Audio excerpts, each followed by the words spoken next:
I studied in JNVD Davanagere Navodaya.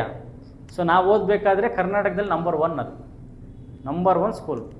ಊಟ ಮಾತ್ರ ಸಖತ್ತಾಗಿರುತ್ತೆ. Seriously we used to wait for ಪ್ರತಿ ಟ್ಯೂಸ್ಡೇ ಮಾರ್ನಿಂಗ್ ವೇಟ್ ಮಾಡ್ತಾ ಇದ್ವಿ. Tuesday and Wednesday puliyogare chitranna ಹೆಂಗೆ ಕೊಡೋರು ಅಂದರೆ ಸೀರಿಯಸ್ ಸರಿಯಾಗಿ ತಿಂದ್ಬಿಟ್ಟು ಫಸ್ಟ್ ಪೀರಿಯಡ್ ನಿದ್ದೆ ಮಾಡ್ತಾಯಿದ್ವಿ. ಅಷ್ಟು ಚೆನ್ನಾಗಿರೋದು ಊಟ ಮಾತ್ರ. ನಾನ್ ವೆಜ್ ಇರುತ್ತೆ, ವೀಕ್ಲಿ ಒಂದ್ಸರಿ ನಾನ್ ವೆಜ್ಜು. ಮೋರ್ ದೆನ್ ಏನು ಗೊತ್ತಾ, ನೀವು ಇದೆಲ್ಲ ಅನುಭವಿಸೋದೇ ಇಲ್ಲ. ಮೂನ್ಲೈಟ್ ಡಿನ್ನರ್ ಅಂತ ಮಾಡ್ತೀವಿ ನಾವು. ಮೂನ್ಲೈಟ್ ಡಿನ್ನರ್ ಅಂದರೆ ಎಲ್ಲ ಲೈಟ್ ಆಫ್ ಮಾಡೋದು ಹುಣ್ಣಿಮೆ ದಿವಸ.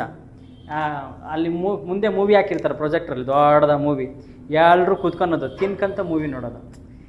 ಹೆಂಗೆ ಏನೇನೆಲ್ಲ ಎಕ್ಸ್ಪೀರಿಯೆನ್ಸ್ ಮಾಡಿಸ್ತಾರೆ ಅಂದರೆ, ನೀನಿಲ್ಲಿ ಅದೊಂದು ಲಕ್ಷ ಕೊಟ್ಟರು ಕೂಡ ಅದನ್ನು ಎಕ್ಸ್ಪೀರಿಯೆನ್ಸ್ ಮಾಡೋಕ್ಕಾಗಲ್ಲ. ನೀ ಯಾರ ಹತ್ರ ಮಾತಾಡ್ತೀಯೋ ಅವ್ನು ಟಾಪರ್ ಅವನು.